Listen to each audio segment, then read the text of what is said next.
ஹரே கிருஷ்ணா. மனித வாழ்வின் குறிக்கோள் பாகம் 11. மகான்களின் கருணை, அதன் தொடர்ச்சி. மனித வாழ்வு மிருகமாக ஆவதற்காக ஏற்பட்டதல்ல. உண்பது, உறங்குவது, உடலுறவு கொள்வது, தற்காத்துக் கொள்வது இவை மட்டும் போதாது. உண்பதற்கு நேர்த்தியான ஏற்பாடுகளை நீங்கள் செய்திருக்கலாம். உறங்குவதற்கு அழகான அறை இருக்கலாம். உடலுறவுக்கென சிறப்பான ஏற்பாடு செய்திருக்கலாம். உங்கள் பாதுகாப்புக்கென சிறந்த படைகளை ஏற்படுத்தி இருக்கலாம். இதனால் எல்லாம் உங்களை ஒரு மனித பிறவி என்று சொல்வதற்கில்லை. இது மிருக வாழ்வை சார்ந்த நாகரிகம். மிருகங்களும் உண்பதில், உறங்குவதில், உடலுறவு கொள்வதில், தற்காப்பில் அக்கறை கொண்டுள்ளன.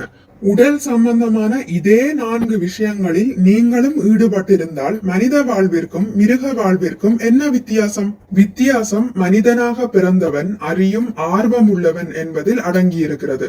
நான் ஏன் இந்த துயர நிலையை அடைந்துள்ளேன்? இதற்கு ஏதாவது மாற்று உண்டா? நித்தியமான வாழ்வு ஏதாவது உண்டா?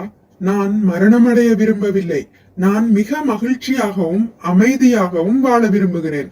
இதற்கு வாய்ப்பு இருக்கிறதா? இதற்கான வழி என்ன? அந்த விஞ்ஞானம் என்ன? இக்கேள்விகள் எழுப்பப்பட்டு விடைகள் அறியப்பட்டால் அது மனித நாகரிகம், இல்லாவிடில் மிருக நாகரிகம். உண்டு உறங்கி உடலுறவு கொண்டு தன்னை காத்து கொண்டால் மிருகங்கள் திருப்தி அடைந்து விடுகின்றன. உண்மையான தற்காப்பு எதுவும் இல்லை. ஏனெனில் மரணத்தின் கொடிய பிடியிலிருந்து யாரும் தன்னை காத்து கொள்ள முடியாது.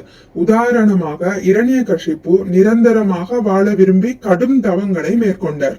விஞ்ஞான முறைகளால் மரணத்தை தடுக்கலாம் என்று விஞ்ஞானிகள் எனப்படுபவர்கள் கூறுகிறார்கள். இது பைத்தியக்காரத்தனம். விஞ்ஞான அறிவில் பெரும் முன்னேற்றம் கண்டிருக்கலாம். ஆனால் பிறப்பு, இறப்பு, முதுமை, நோய் ஆகிய 4 பிரச்சனைகளுக்கு தீர்வு இல்லை. முதன்மையான இந்த 4 பிரச்சனைகளுக்கு தீர்வு காண்பதற்கு புத்திசாலியான எவனும் ஆவல் கொண்டிருக்க வேண்டும். யாரும் இறக்க விரும்புவதில்லை, ஆனால் அதற்கு மாற்றில்லை, இறந்தே ஆக வேண்டும். கருத்தடை முறைகளை அனுசரித்து மக்கள் தொகை பெருக்கத்தை குறைப்பதில் எல்லாரும் கவனமாய் இருக்கிறார்கள். ஆனாலும் பிறப்பு நடந்து கொண்டுதான் இருக்கிறது. பிறப்பை நிறுத்துவதற்கில்லை. விஞ்ஞான முறையாக மருந்துகளை கண்டுபிடிக்கலாம், ஆனால் நோய்கள் ஏற்படுவதை நிறுத்துவதற்கில்லை. பகவத்கீதையில் ஜன்ம மிருத்யு ஜரா வியாதி துக்க தோஷானு தர்சனம் என்று கூறப்பட்டுள்ளது. வாழ்வின் எல்லா பிரச்சனைகளையும் தீர்த்து விட்டதாக ஒருவர் எண்ணலாம். ஆனால் பிறப்பு, இறப்பு, முதுமை, நோய் ஆகிய 4 பிரச்சனைகளுக்கான தீர்வு எங்கே? அந்த தீர்வு கிருஷ்ண உணர்வு. கிருஷ்ணர் மேலும் கூறுகிறார், ஜன்ம கர்ம சமே திவ்யம் ஏவம் யோவேதி தத்வத தியக்வா தேகம் புனர்ஜன்ம நைதி மாம் ஏதி ஷோர்ஜுன. பகவத்கீதை 4.9. ஒவ்வொருவரும் ஒவ்வொரு கணமும் நம் உடலை விட்டு கொண்டிருக்கிறோம். உடலை விடுவதின் இறுதி நிலை மரணம். ஆனால் கிருஷ்ணர் கூறுகிறார், எனது தோற்றம், செயல்கள் இவற்றின் உன்னதமான தெய்வீக தன்மையை எவனொருவன் அறிகிறானோ அவன் இந்த உடலை விட்டபின் மீண்டும் இப்பௌதிக உலகில் பிறவி எடுப்பதில்லை. அவன் எனது நித்திய உலகை அடைகிறான். இப்படிப்பட்டவனுக்கு என்ன நேர்கிறது? மாம் ஏதி. அவன் கிருஷ்ணரிடம் திரும்பி செல்கிறான். கிருஷ்ணரை சென்றடைய வேண்டுமானால் நீங்கள் உங்கள் ஆன்மீக உடலை தயார் செய்ய வேண்டும். அது கிருஷ்ண உணர்வு. கிருஷ்ண உணர்வில் இருந்தால் படிப்படியாக நமது அடுத்த உடலை தயார் செய்து கொள்ளலாம்.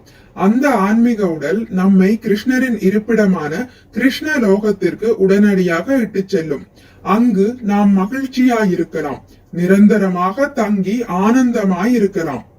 ஹரே கிருஷ்ணா. இத்துடன் முடித்துக் கொள்கிறேன். இனி அடுத்த பதிவில் மாயையின் என்று நம்மை காப்பாற்றிக் கொள்ளல் என்பதை பற்றி வாசிக்கலாம். மிக்க நன்றி. ஹரே கிருஷ்ணா. உங்களுக்கு இந்த வீடியோ பிடித்திருந்தால் லைக் பண்ணுங்கள், ஷேர் பண்ணுங்கள், சப்ஸ்கிரைப் பண்ணுங்கள். நோட்டிபிகேஷன் பெல்லை அழுத்துவதன் மூலம் அடுத்த பதிவுகள் உங்களை வந்தடையும். பகவான் ஸ்ரீ கிருஷ்ணரை பற்றி கேட்டு மகிழ்வோம். ஹரே கிருஷ்ணா.